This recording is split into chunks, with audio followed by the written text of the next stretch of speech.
ദൈവനാമത്തിന് മഹത്വം ഉണ്ടായിരിക്കട്ടെ.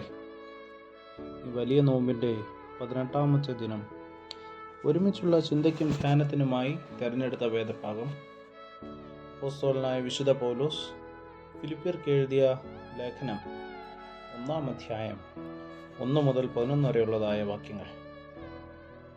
Letter of Paul to Philippians chapter 1 verse 1 through 11.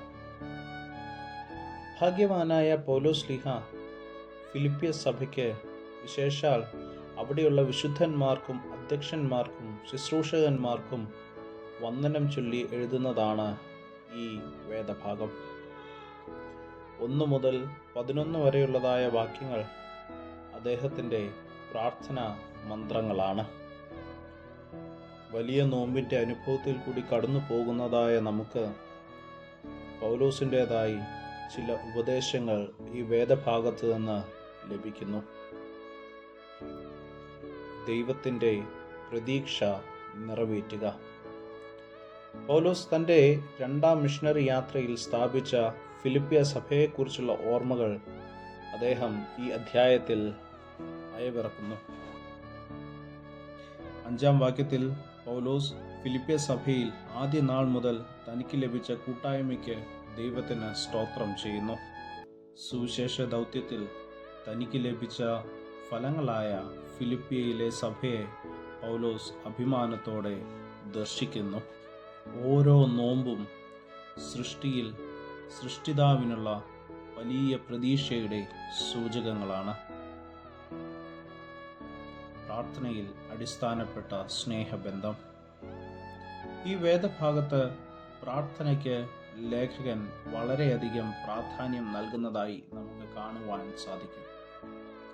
പൗലോസ് തൻ്റെ സുവിശേഷ ദൗത്യങ്ങൾ എല്ലാം ആരംഭിക്കുന്നത് പ്രാർത്ഥനയുടെ അടിത്തറയിലാണ്. ദൈവവും മനുഷ്യനും, മനുഷ്യനും മനുഷ്യനുമായുള്ള ത്രിമാന ബന്ധമാണ് പ്രാർത്ഥന. ദൗത്യത്തിനെ അർത്ഥപൂർണമാക്കുന്നത് ഈ ബന്ധം സ്നേഹത്തിൽ അധിഷ്ഠിതമായതും പ്രാർത്ഥനയിൽ ഉറ്റിരിക്കുന്നതും ആണ്. പ്രാർത്ഥന ബന്ധങ്ങളിലെ അകലം കുറയ്ക്കുന്നതിനും ബന്ധനങ്ങളുടെ കെട്ടഴിക്കുന്നതിനും കാരണമായി തീരണം. ഇന്ന് നമ്മുടെ പ്രാർത്ഥനകൾ ബന്ധനങ്ങളെ പൊട്ടിക്കുന്നുണ്ടോ? നമ്മുടെ പ്രാർത്ഥനകൾ ബന്ധങ്ങളെ പരിപോഷിപ്പിക്കുന്നതിന് കാരണമാകുന്നുണ്ടോ? കേവലം സ്വാർത്ഥതയുടെ ഒരു ജൽപ്പന മാത്രമായി നമ്മുടെ പ്രാർത്ഥനകൾ പലപ്പോഴും മാറുകയല്ലേ ചെയ്യുന്നത്? നമ്മുടെ കുടുംബങ്ങൾ പ്രാർത്ഥനയുടെ മണിനാദങ്ങൾ ഉയരുന്ന ഇടങ്ങളായി തീരാറുണ്ടോ? പൂർവ മാതാപിതാക്കളുടെ നല്ല പാരമ്പര്യത്തെ, പ്രാർത്ഥനയുടെ മാതൃകയെ പിൻപറ്റുവാൻ നമുക്ക് സാധിക്കുന്നുണ്ടോ? നോമ്പ് പ്രാർത്ഥനയുടെയും ധ്യാനത്തിൻ്റെയും നിമിഷങ്ങളായി പരിണമിക്കണം. പ്രിയരെ, നോമ്പ് വ്യത്യസ്തമായ ക്രിസ്തീയ ജീവിത ശൈലിയിലേക്കുള്ള പടവുകളാണ്. നമുക്ക് നഷ്ടപ്പെട്ട പ്രാർത്ഥനാ ജീവിതവും നൈർമല്യവും സ്നേഹവും വീണ്ടെടുക്കുവാൻ നോമ്പിൻ്റെ അനുഭവത്തിൽ നമുക്ക് സാധിക്കണം. ജീവിതത്തിലെ പരുപരുത്ത അനുഭവങ്ങളെ കാണാതെയുള്ള യാത്രയല്ല നോമ്പിൻ്റെ യാത്ര.